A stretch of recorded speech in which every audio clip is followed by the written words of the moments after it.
Yo, what's up? This is Mikey Dab and welcome to the Hype Report.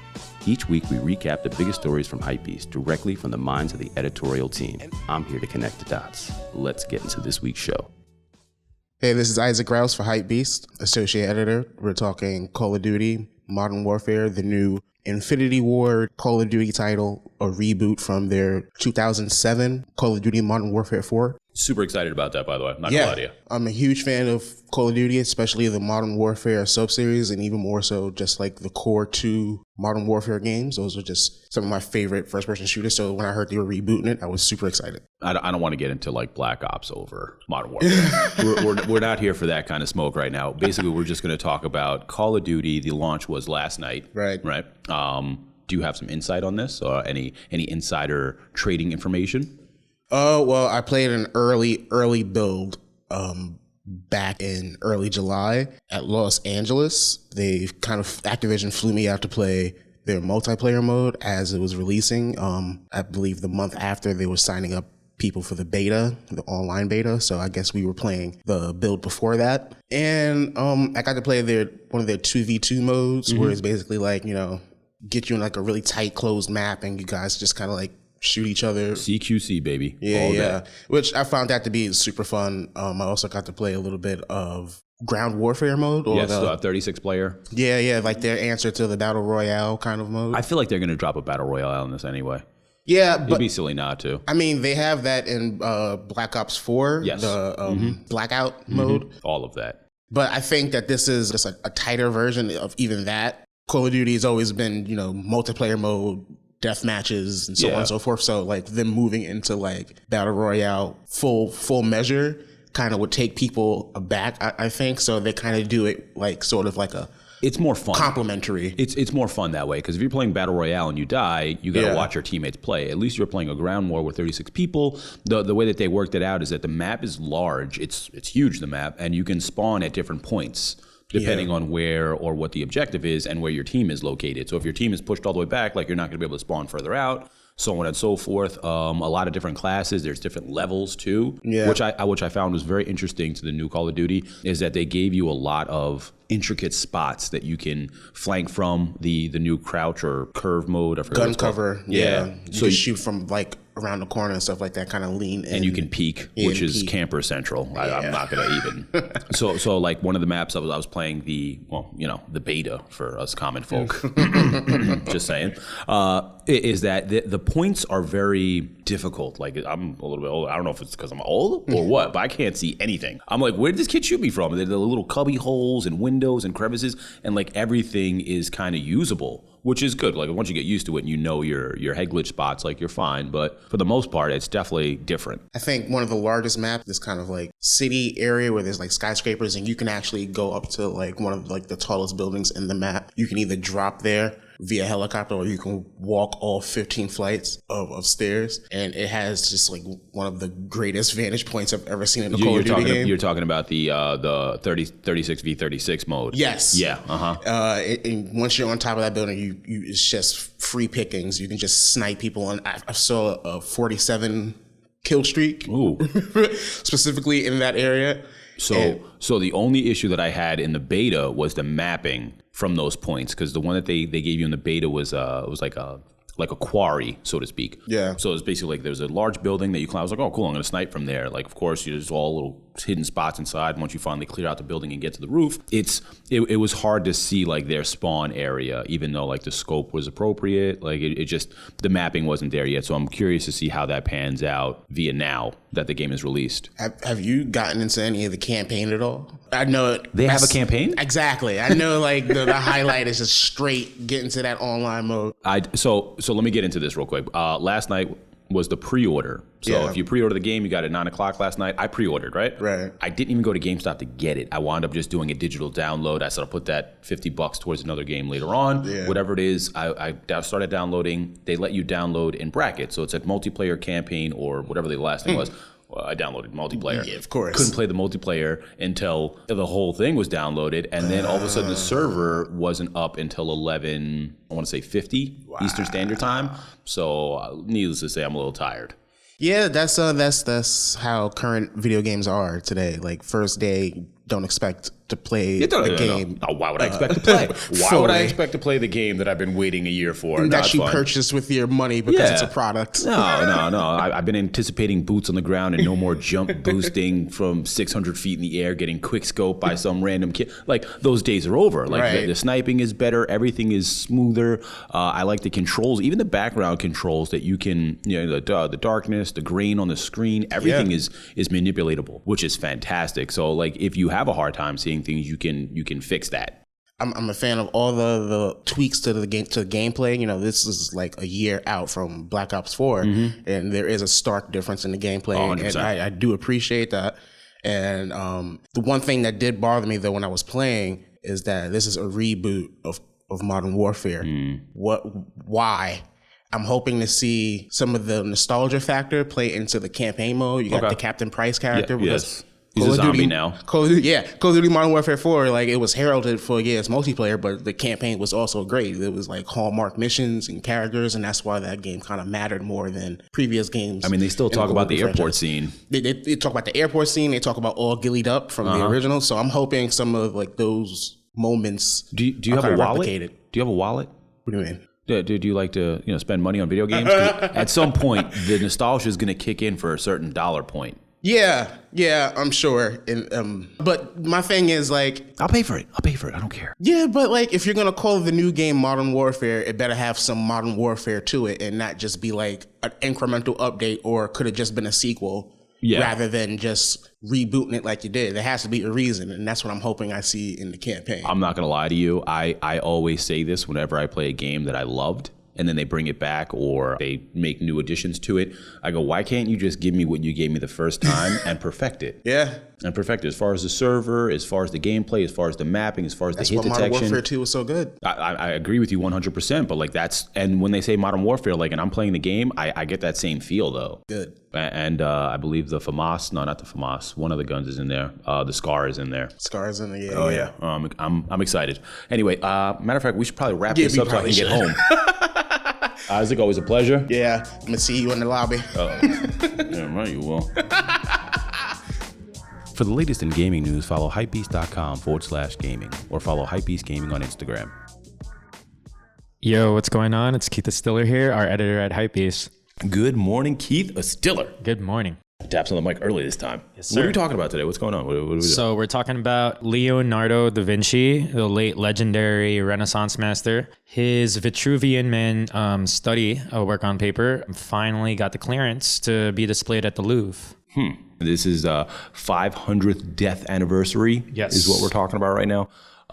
That's a long time.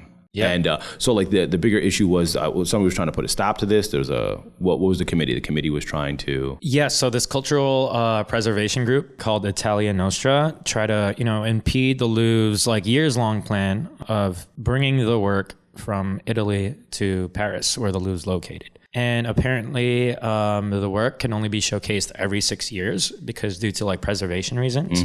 Like also the lighting has to be set right. Even the travel, imposes a risk. There's a lot of factors there. So that in and of itself is kind of like crazy because I immediately think of like the great heist, like someone's going to try and rob this thing.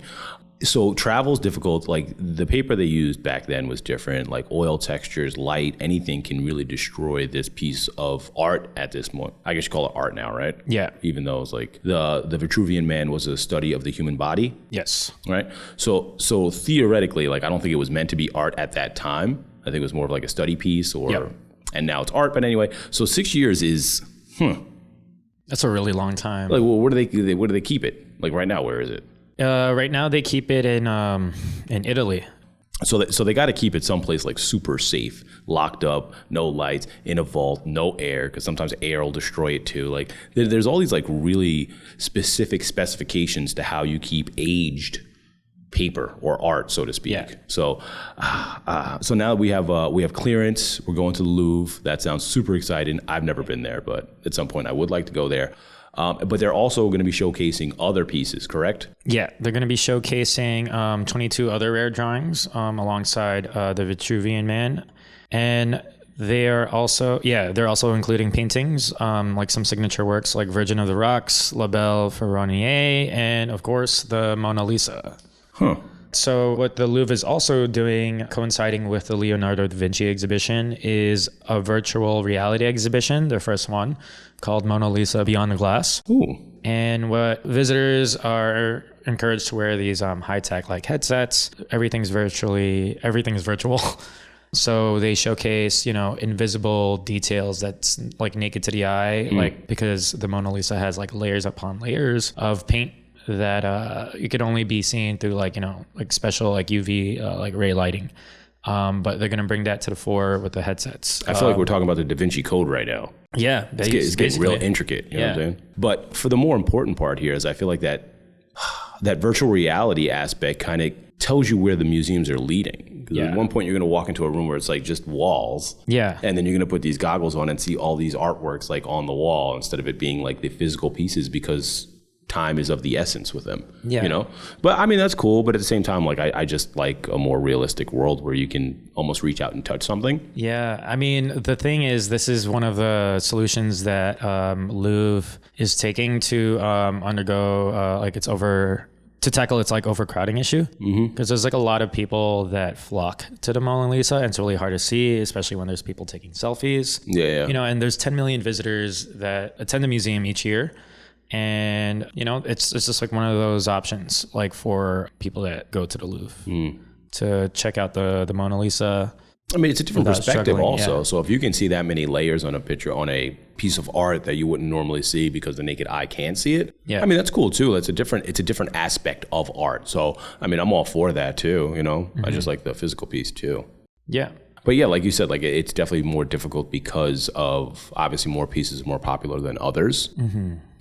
I'm like trying to problem solve here for the museum. Meanwhile, I don't work for the museum, so we're moving right along. Vitruvian Man, back to Leonardo da Vinci. So aside from the Mona Lisa, Vitruvian Man, what else could we, what did you say, 23 pieces, correct? 22 other drawings. 22 other drawings. One more iconic work that a lot of visitors who have been following this retrospective are really eager to see is the Salvator Mundi painting of Jesus Christ. And that painting smashed auction records. In 2017, it sold for like $350 million. Wow. Yeah. And that was Christie's auction in New York. Okay. So that's another one that'll be up. That might be up. People are they're still on the fence because of, the fragile sort of like risk. And I feel like at this point they should know how to like take care of this stuff. Maybe I'm reaching. I feel like at some point they just be like, guys, yeah, we have the capabilities to travel with this. Let's go. Black piece of glass that encapsulates the art, and we're out. Like armored trucks. Yeah, like if we could send something to the moon, but you can't bring something from Paris to London. Like I'm just confused. Or Italy to Paris. Like it just makes no sense. Yeah. Yeah. No. Yeah. I'm sorry. Just put it in a space shuttle. Yeah. No, I don't think it's protecting it enough. $450 million for that painting, actually. Oh, there's a correction on that. And who owns the painting is another question. Like no one knows who actually painting. owns it. Yeah, it's like still an anonymous buyer for the past 2 years. And at one time, people thought that it was stolen or lost. So someone actually paid for it. Someone actually paid for it. No one knows who owns it, and it might be lost or stolen.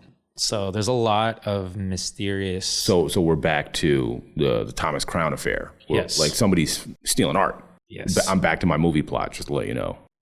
All right, so Leonardo da Vinci retrospective is going to take place at the Louvre from right now. Actually, it launched on October 24th until February 24, 2020. Okay, so at least they're going to drop it off and leave it there for a little while. You know what I'm saying? Yeah. You don't have to worry about, okay, next weekend we're picking the kid up. All right, so I'm sure at some point we're going to get some more feedback on what the other pieces look like and how the exhibition actually turned out. So I'll stay up to date with Hypebeast on that one. Yes, sir. Daps on the mic. Start. Always a pleasure. Oh, you know who you are. For the latest in art and design news, follow Hypebeast Art on Instagram or go to hypebeast.com/art. So we have some breaking news in music. Kanye West, the infamous, dropped an IMAX movie. The album finally dropped after months of waiting and speculation. So we're going to phone in Patrick and try and get some updates.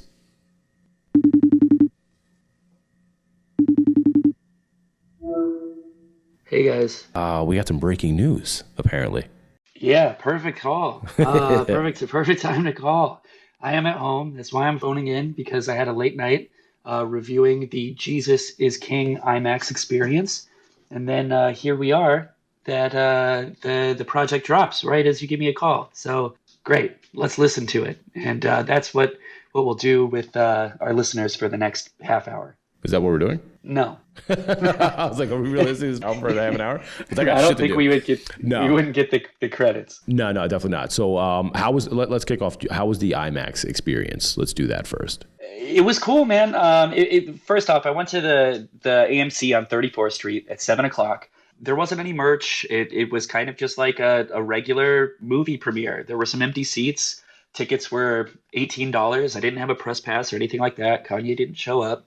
And yeah, it was beautiful. Pretty standard. That's not terrible. Yeah.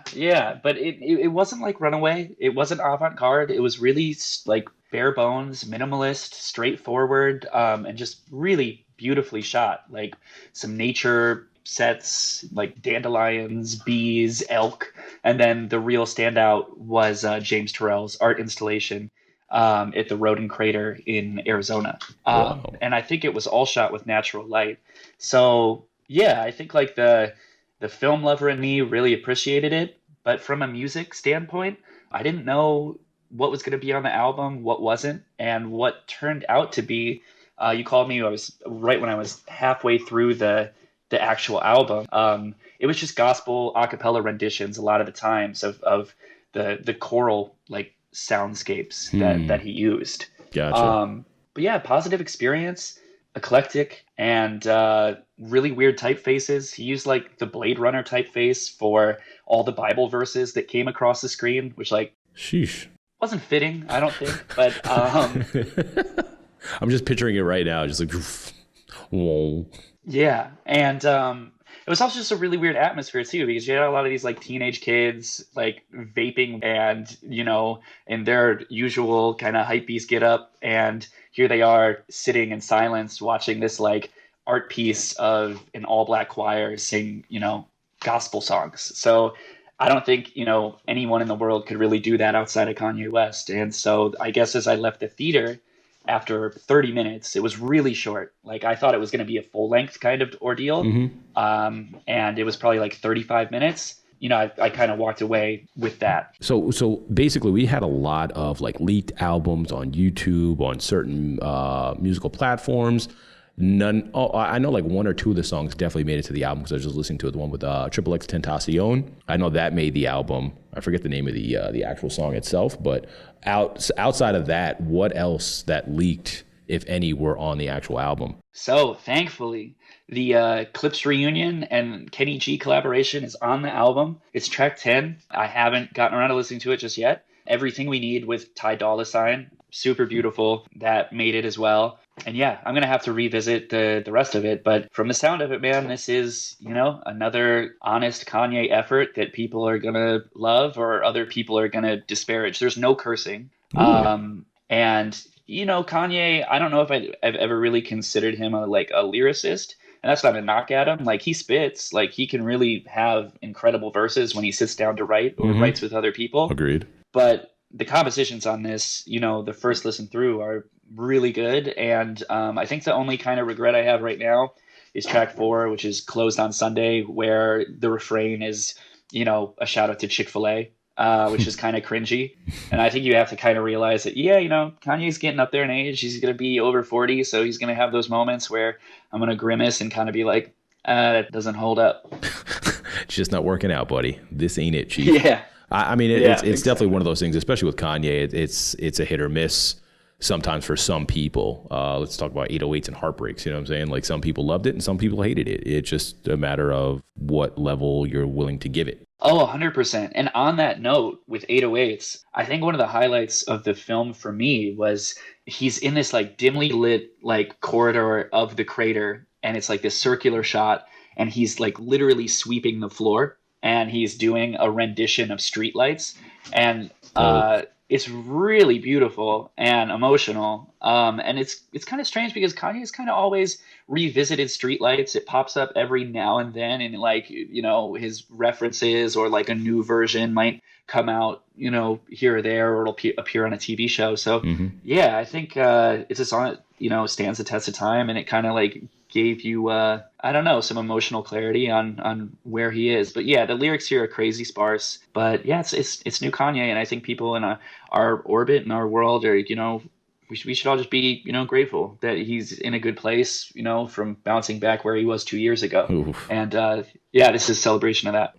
So the other question that I had for you, Pat, as an avid Kanye listener and fan, or stan, whatever you want to go with, at this juncture in time, am I growing with Kanye West? Does it feel like he's evolving to somewhere else, and as you listen, you're evolving with him? Yeah, it's strange because he's revisiting the past, because 15 years ago he had Jesus Walks, and this was a dude who was actively kind of sampling, these tertiary gospel and faith-based samples. And yeah, you see the trajectory, you see the growth with him. I don't necessarily know if this is going to aid in people finding religion or returning to God themselves, but sonically, the choir samples are going to bring you back to a kind of like late registration college dropout feel, just less lyrical. The echoes are a little bit louder. And from what I've listened so far, it's not even that experimental. It's like pretty on the surface, like on its face. Hey, this is the route I'm taking. It's gospel and faith-based, and listen to it. I'm giving you what I got at this point. Yeah. Okay. Yeah. And I don't think there's anything wrong with that. I think, from his artistic perspective, he's already done these crazy turns with Yeezus and Ye, and, he kind of ditched the whole Yandi process and whatever that may be. It turned into this. So it's clear. There's a lot of clarity with it, and I'm really digging that royal blue color. So I got to go get a hoodie. Are you buying any of the hardware? Are you going to get a vinyl or what? I'm okay, man. I'm a Spotify guy. I move around a lot. I travel. In terms of the merch as well, we're going to be seeing a lot of people rock that. So I'll probably just, keep it low key. Keep it nice and easy. All right, Pat, I appreciate it. I'm going to try and listen to the album right now as soon as we wrap this up. Cool, man. All right, cool. Perfect. All right, man. Enjoy your weekend. Later. Thanks. If you want to stay up on the latest music news, check out Hypebeast Music on Instagram or go to hypebeast.com/music. Hi, my name is Emily Engle. I'm the business editor here at Hypebeast, and today we're going to talk about Mark Parker's decision to step down from his role as CEO of Nike. The news broke earlier this week, and he was CEO at Nike, or still is until January, for 13 years. And, replacing him is John Donahoe, who is a super experienced tech industry veteran, specifically when it comes to digital retail. So analysts are predicting that his role at Nike will be to kind of pioneer a new digital overhaul for the company when it comes specifically to retail, but also, across product, which Parker will still actually be helping with. I think they're going to be working like hand in hand, right, so to speak, for a little while. He'll be transitioning to an executive chairman position that will focus specifically on brand product and development. I'm just curious what this means for the consumer. I'm an old school consumer. I like to go in and try my product on. I like to see what it looks like on a mannequin. I like to feel what it is that I'm buying. I don't want to buy 3 so I can try a fit and then send 2 back. That's not the life I want to live. Right. Well, Mark Parker, during his reign at Nike, kind of, laid the groundwork for Donahoe when it comes to, the house of innovation, locations, kind of combining digital retail with physical. So people are predicting that will continue, but maybe, kick it into the next gear, whatever that might look like. I'm curious what it's going to mean for like smaller businesses or smaller retailers that do carry Nike. Are they going to kind of focus on maybe taking some of the product from said stores that aren't doing as much numbers or as many numbers as other stores? So New York is definitely overflowing with small boutiques, sneaker stores, even just Jamaica Avenue, and a lot of spots in Queens. Just a lot of stores carry Nike product. Now, I don't know if it's legal or illegal or where they're getting the product from, but I have a feeling that at some point they're going to start trimming the fat, so to speak.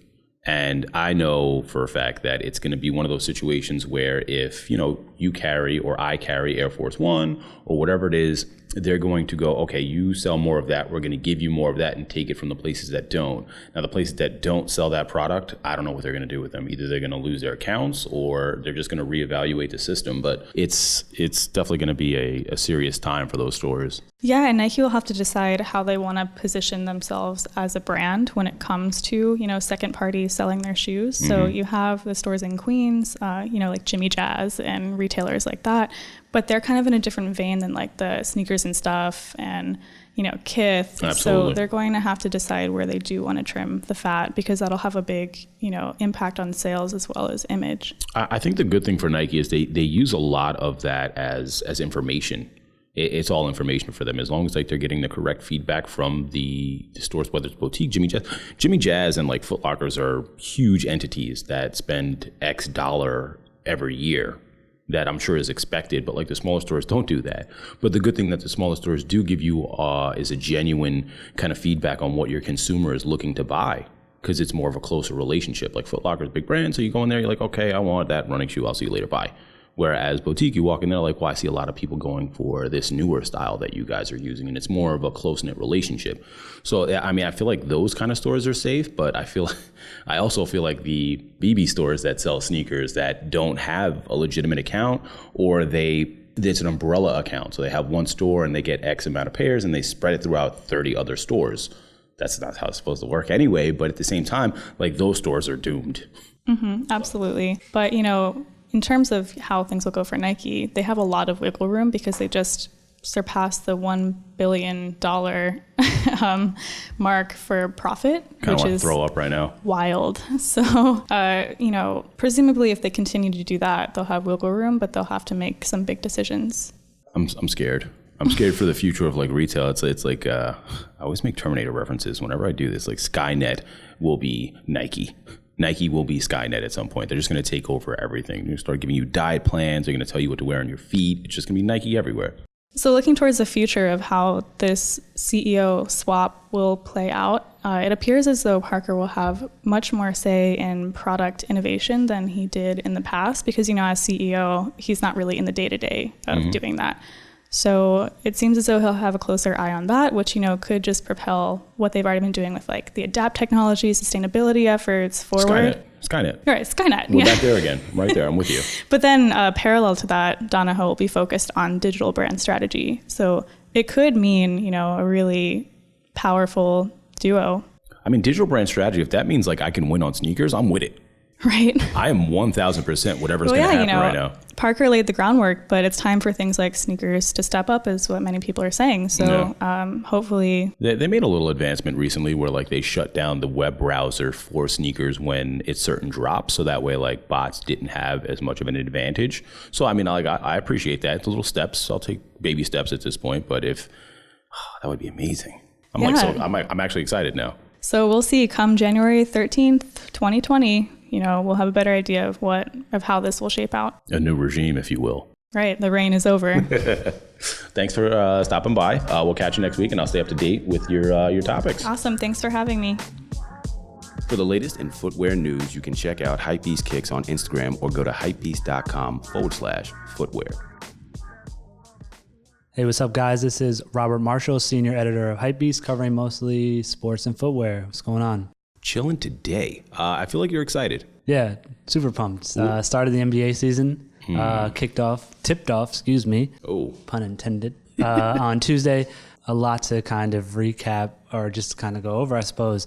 We did earlier in the week, we dropped a preview just of the top storylines to kind of pay attention to because it was a very long and drama-filled offseason for sure. Yeah. This might need its own segment. Oh, for sure. Yeah, I can talk feel about like this at some for hours. point we might need just an NBA segment. But for now, we're going to go over the top 10. Yeah, we'll kind of breeze through these, but definitely check out the story on the site. We go a little bit more in detail. Good read.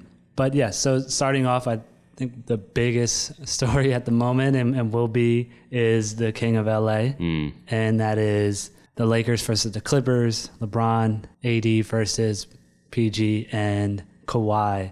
Obviously, there's big moves there. AD signed with Lakers this year, as well as Kawhi and PG jumped ship and landed at the Clippers organization. This is going to be fun. Yeah. I feel like it's going to be fun. It's very reminiscent of wanting to watch basketball for like powerhouses. Yeah. Just to see what kind of just plays are made, games are cutting down to the final 2 minutes. Just a lot of excitement, I feel like, this season. Especially between these two teams, they almost couldn't be more different. It's a Showtime team, and the Lakers is the new age. Although they need to find those 3 and 4 guys. You don't like Danny Green?